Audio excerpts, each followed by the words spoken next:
الهيدفون اللي بسي من بعدها احنا ان شاء الله نطلب من عندك ابو عبد الله. زين حكي بيناتنا ما يصير صوت للهيدفون يعني حتى تسمع الاجوبه. لا موسيقى على كل شيء ما تسمع. تحب الكاميرات على اساسيه تسمع اغنيه.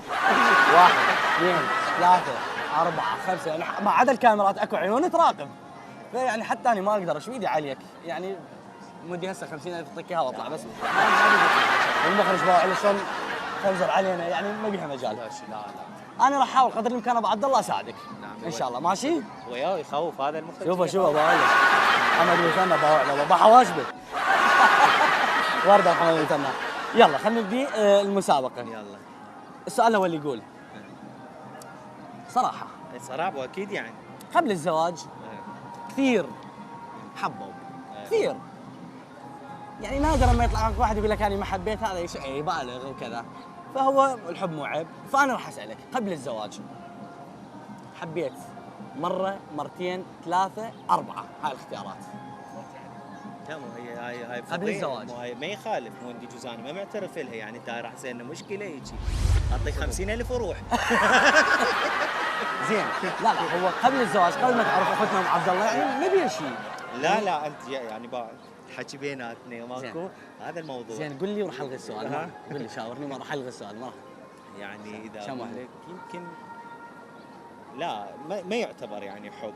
الحب يعني اثنين لا يجوز واحد اثنين يجوز واحد بس هو ما يعتبر حب لانه بعدين انت من خلص ترتبط تعرف الحب الحقيقي وين كان. طبعا يعني أكيد ممكن انه بوقته يعني مشاعر تعويد على صح شخص صح ممكن كثرة ما تشوفه بس يعني نقول حب لكن مو مثل الحب هسه لاختنا ام عبد الله. حب الزواج طبعا يختلف لكن كان اكو حب واحد او اثنين مو اكثر. لا مو انا هم ما اقدر اعتبره حب لانه اذا اعتبره حب يعني بالتالي راح ايش تعتبره بلا زحمه يعني؟ لا مو انا قلت لك ممكن انه تعويد شخص انت متعود عليه دائما تحكي وتسولف وياه هو صديق بس صار شعور. زين نقول موده كانت اكو علاقه موده طويله بما انه استمرت صار موده لكن مو حب حقيقي. ممكن موده اي مو حب حقيقي ممكن يعني كحب حقيقي نقول ماكو لكن كانت اكو علاقه وعلاقتين لكن مو حب اللي احنا نقول عليه حب حقيقي صادق يعني لا حلو. طيب السؤال الثاني يقول لعبه من الالعاب اللي موجوده هنا بالزوراء انت تخاف تركبها او تصعدها. لا انا كلهن ما اخاف من عندهم. ماكو لعبه محدده سكت الموت؟ لا بالعكس هسه انا قلت بس نخلص اروح حلو بعد الاجوبه كلها نفس الشيء. طيب بالبيت اكيد كل عائله تسوي مقبلات تبوله ما اعرف ايش. تسوون هاي الشيء اكيد بالبيت؟ نسوي. منو يسوي هاي المقبلات؟ انت لو اختنا ام عبد الله؟ هو اول مره انا كنت اسويها بس هي هسه تسوي اكثرها هي تسويها يعني منو اللي يتفنن بالمقبلات؟ لا هي احنا اثنيناتنا نفس المهاره يعني. زين هي تعلمت هي عشان تعرف لون تعلمت؟ لا انا علمتها وهي تعلمت اشياء. طيب راح اسالها اقول لها مؤخرا منو يسوي المقبلات؟ مؤخرا لو تريد اقول هو السؤال يعني تواضع. طيب مشترك مره انت مره هي؟ يعني النوبات اثنيناتنا يعني مثل انا اثرم المعدنوس مال التبوله هي تسوي المعكرونه. مشترك نقول عليه مشترك لازم تجاوبني تقول لي مشترك هي مشترك هو لا مشترك خاش. طيب السؤال الرابع لو طلبت زوجتك من عندك كل اسبوع تجيبها للزوراء ام عبد الله اختنا ام عبد الله تجيبها كل اسبوع؟ لا حتى لو تزعل عليك؟ لا هي ما تزعل بس راح اقول لك شيء هي ما تطلب من عندي وهي لو تقول لي انا هذا الشيء متين يعني مو طبيعي اللي كل واحد كل اسبوع يجي يروح للزوراء. لكن لو طلبت لو احنا نحكي بالفرضيات قالت لك ابد قفلت كل اسبوع توديني للزوراء ما توديني؟ لا طيب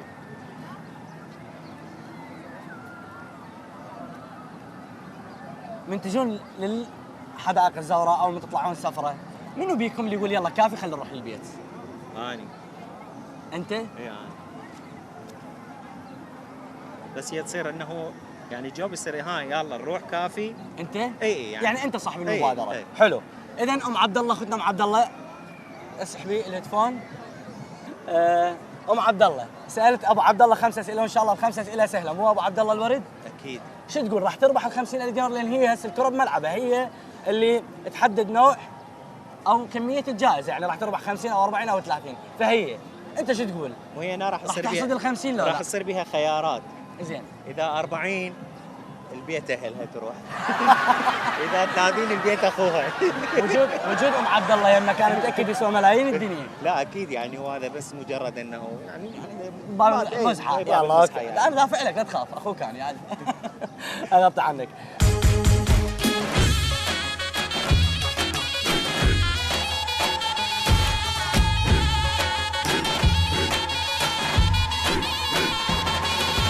ماشي ام عبد الله سالت ابو عبد الله 5 اسئله جاوبيني. السؤال الاول يقول السؤال الأول: سالته حبيت قبل ام عبد الله، واللي يحب قبل ما يتزوج زوجته هذا امر طبيعي يعني مو عيب، هو قبل ما يعرفك يعني شكو بيه. فسالته يعني ماكو انسان اللي يقول ما احب هذا يبالغ. على العموم سالته قلت له حبيت قبل ام عبد الله، كان يقول شلون ما خاف تعرف ام عبد الله؟ قلت له لا ما بيها شيء، ما تعاتبك على شيء قبل الزواج طبعاً. بسنين جزء يعني فتره المراهقه فتره كذا. فسالته قلت له 1 2 3 4 لو ماكو. الرجل كان صريح وجاوبني انت اريد تعرفين 1 2 3 4 لو ماكو. لا تبعين علي شو وياي؟ مو شرط يعني. لا اكو. اكو. اكو؟ اي اكو. حب 1 لو 2؟ والله العدد ما اعرفه بالضبط، يمكن بس هوايه. احنا نقول اكو حب قبل ما إيه، يعرفك. إيه. حب 1 مثل قلبه، لكن يعني عادي العلاقات حب تنتهي بالفشل وكذا، لكن حاليا ما موجود انسان بحياته اكيد. بس انت اختنا العزيزه يعني تجاوبش اي اكو. اكو. هذا ابو عبد الله الورد. شكويه انت من اول اللي شكويه؟ 10,000 دينار خسرتيها. اللي يقول ابد ممكن انه تصير علاقه، ممكن تصير موده، لكن حب حقيقي بس من عرفت ام عبد الله. انا ما قايل لي حقيقي مو حقيقي، بس هو اكو. ما اعرف ليش. سمعت. انا ما ادري حقيقه، بس هو قايل لي اكو، انا ما اعرف قال حقيقي ليش لو مو حب حقيقي. حبيت من كل قلبي. قال حبيتي بس ما قال حقيقي لو مو حقيقي. اسمع يعني بوعيك يعني حتى لا تقول ابو عبد الله انجاز ويا حبيبك ما وصل. اول 10,000 خسرتك اياها. السؤال الثاني: اريد ل 40,000 دينار تربحي لي اياه، اذا ما تربحي انا حرام. لعبه من الالعاب تخاف انت تركب. لا هذا اخر جواب. لعبه واحده تخاف تركبها انت. هو جاوبني شو تتوقعين جوابه؟ لازم جوابك نفس جوابه. لا ما يخاف. لا ما يخاف. لا ما يخاف. ما يخاف. اول 10,000 ابو عبد الله مستعجل. اول 10,000 دينار صارت من حصه ابو عبد الله. السؤال الثالث: السؤال الثالث يقول كل بيت يسوي مقبلات، انتم من تسوون مقبلات في البيت يعني التبوله الحمص الطحينه كذا، من يسويها؟ انت لو هو لو اثنيناتكم تشتركون بيها؟ هو جاوبني انت لو هو لو اثنيناتكم. اثنيناتنا. زميل المخرج هاي صار مثل كات هو متمرس. حضرتك يعني ممكن تعرفني هسه انت وين تشتغل؟ انا مذيع اخبار ومقدم برامج بالتلفزيون التربوي العراقي، فضائيه العراق هذا التربوي. الحكي مو انا دا اقول كات زميل المخرج. يلا على وقتها عبد الله يعني حاضر الموضوع. 20,000 دينار ربحت عائله ابو عبد الله ويانا نمتن.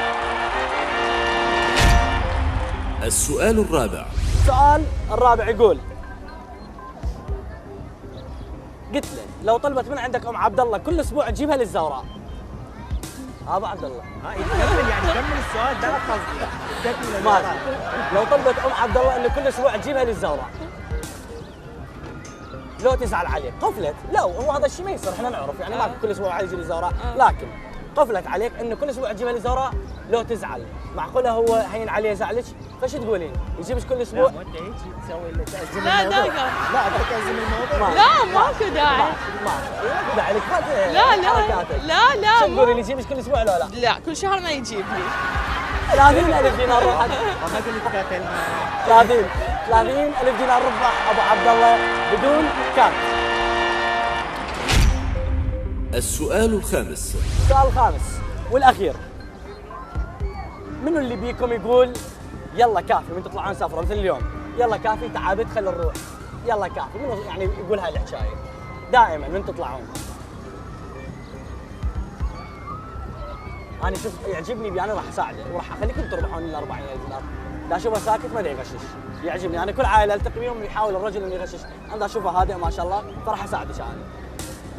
انت لو هو وانا شو ما غششتني نعم شو ما غششتني هو اكيد لو اني لو هو او جوابتي صح، انا ما راح اقول لك جوابي صح، اريد هالمره يكون هادي. شو تقولين؟ انت لو هو ما راح اعتبر جوابك هذا جواب نهائي. انت لو هو هو انا قلت ما راح اعتبر هذا جوابك نهائي. دائما تطلعون هو اللي يقول لك امشي خلي نروح. لا مو دائما مو دائما على الاغلب هو عائلة ابو عبد الله ربحت ويانا جائزة مقدارها 40,000 دينار مقدمة من قناة ديوان الفضائية. هلا 40,000 دينار مبروك عليك. شنو رأيك بالفكرة يعني فكرة المسابقة؟ لا هو فكرة شيء جميل انه تشوف مدى التقارب بين الاثنين، يعني اكيد ماكو اثنين متوالمين 100% ومتفاهمين 100%، لانه لازم اكو فوارق بين اي واحد لا واحد. ما شاء الله عليك، يعني انت اليوم 40 يعني معناها غلطة واحدة وغلطة واحدة جزاني غلط. لا هذا لا ما نقول لا اكو يعني اكو انسجام، بس بالتالي هي هذه الفكرة شيء جميل وشيء حلو. في هذا الوقت كل انسان عراقي بحاجه الى انه يطلع من الروتين اللي موجود به، ما تحيط به من عده امور اجتماعيه سياسيه ثقافيه، فهذا الشيء كلش حلو وكل